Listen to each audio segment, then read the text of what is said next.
ஒரு உண்மை சம்பவத்தை நான் சொல்றேன். வீட்டுல 5 பேர், மூத்த அண்ணே லேட்டா பிறக்கிறாங்க. சின்ன வயசுல இருந்து டீனேஜ்ல இருந்து துன்மார்க்கமான வாழ்க்கை. கிறிஸ்தவ குடும்பம், கிறிஸ்தவ கிராமத்துல பிறந்தோம், ஆனாலும் துன்மார்க்கமான வாழ்க்கை. 20 வயசுல எல்லாம் இதை போல ஒரு கிராமத்துல இருந்து நான் மெட்ராஸ்ல போய் கடை வைக்க போறேன் அப்படின்னு சொல்லி இருக்கிற நகை நட்டெல்லாம் வித்து அவனுக்கு ஒரு கடையை வச்சு கொடுத்தான். ஆனா அவன் கேட்டதெல்லாம் செஞ்சு கொடுத்துட்டோம். ஆனா வாழ்க்கை மிக மோசமான வாழ்க்கை. நான் சின்ன பிள்ளையா இருந்தேன், நான் பார்த்திருக்கிறேன். அம்மா ஜெபிக்கும் போதெல்லாம் இந்த முந்தாவணியை இப்படியே பிடிச்சி பாட்ட ஜெபிப்பான். அவனுடைய பேரை சொல்லி சொல்லி, ஆண்டவரே என் பிள்ளையை ரட்சித்திருங்கப்பா. கோயில் நடந்துகிட்டு இருக்கும் போது கோயிலுக்கு பின்னாடி உட்கார்ந்து சீட்டு விளையாடுறானப்பா, காசு வச்சு. ஆண்டவரே அவனை ரட்சிக்கிறது உம்முடைய கரத்துல தான் இருக்கு அப்பா.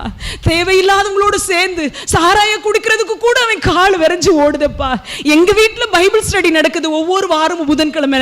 அந்த நேரத்துல எல்லாம் திண்ணையில உட்கார்ந்து சிகரெட் குடிக்கானே. ஆண்டவரே என் பிள்ளையை ரட்சித்திருங்கப்பா. ஒவ்வொரு நாளும் முழங்கால் போட்டு இந்த முந்தாவணியை பிடிச்சி ஆல்டர் கிட்ட ஜெபிக்க வரும்போது கண்ணீர் வடிச்சு ஜெபிப்பாங்க. நடந்தது என்ன தெரியுமா? ஒரு நாள் எனக்கு புல்லட் வேணும்னு கேட்டாங்க. புல்லட் வாங்கி கொடுத்துருக்கு, எல்லாம் இருக்குது.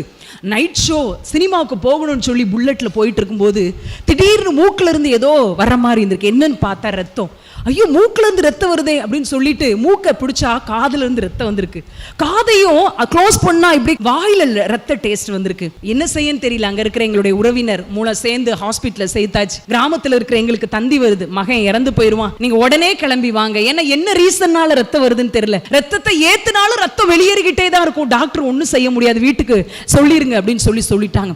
இந்த சூழ்நிலையில் என்னுடைய பெற்றோர் போகணும்னு நினச்சிட்டு இருக்கும்போது சென்னையில் இருந்த என்னுடைய அத்தை அந்த ஐசியூ வார்டுக்குள்ளே போயிருக்கிறாங்க. போய் சொல்லியிருக்கிறாங்க, தம்பி நீ இவ்வளோ நாள் துன்மார்க்கமான வாழ்க்கை வாழ்ந்துட்ட, இப்போ கடைசியா ஆண்டவர்கிட்ட உன் வாழ்க்கையை ஒப்புக்கூட. ஆண்டவரே என் பாவத்தை எல்லாம் மன்னிச்சு என்னை பரலோகத்துக்கு எடுத்துக்கோங்கப்பா, நீ ஜெபிச்சிருப்பா அப்படின்னு சொல்லிட்டு அவங்க வெளியில் வந்துட்டாங்க. அந்த கடைசி மணித்துளி அவன் பிடித்து கொண்டான். ஆண்டவர்கிட்ட கண்ணீர் விட்டு கேட்டான். யாருமே இல்லாத ஐசியூ ரூம். அதில் ஆண்டவர்கிட்ட கேட்கிறேன், ஏசப்பா என்னை நீங்க சுகப்படுத்திருங்க, எனக்கு நீங்க சுகப்படுத்திட்டீங்கன்னா உங்களுக்காக வாழுவேன்னு சொல்லி வாயை மூடவும் 3 இடத்திலிருந்தும் வந்த ரத்தம் உடனடியாக நின்று போனது. மரிச்சிருப்பான்னு அங்க போய் பார்க்க போறோம், அவன் சுகமாய் இருந்தான். அன்றைக்கு ஆண்டவருக்கு தன்னுடைய வாழ்க்கையை ஒப்பு கொடுத்து முழு நேர ஒரு மிஷினரியா, போதகரா, தர்மபுரி பக்கத்தில் இருக்கிற ஒரு கிராமத்துல 35 ஆண்டுகளுக்கு மேலாக ஆண்டவருடைய ஊழியத்தை செய்து கொண்டிருக்கிறாங்க. எங்க அண்ணே எவ்வளவு துன்மார்க்கமா வாழ்ந்தாங்கன்னு எனக்கு தெரியும். அவனை தேவனால பிரகாசிக்க பண்ண முடியும்னு சொன்னா, அவனை மாற்றி கனமான ஊழியத்தை இத்தனை ஆண்டு காலம் செய்ய முடியும்னு சொன்னா, உங்க கணவரை ரட்சிப்பது அவருக்கு லேசான காரியம், உங்க பிள்ளையை ரட்சிப்பது அவங்களுக்கு லேசான காரியம். ஆனா ஒன்னே ஒண்ணு செய்யணும், ஆண்டவர்கிட்ட கேட்கணும், பரிந்து பேசி கேட்கணும். என் பிள்ளைக்கு இறங்கிருங்கப்பா, என் பிள்ளைக்கு நீங்க இறக்கம் செஞ்சிருங்கப்பான்னு சொல்லி நீங்க கேட்டீங்கன்னு சொன்னா நிச்சயமாய் ஆண்டவர் செய்வார்.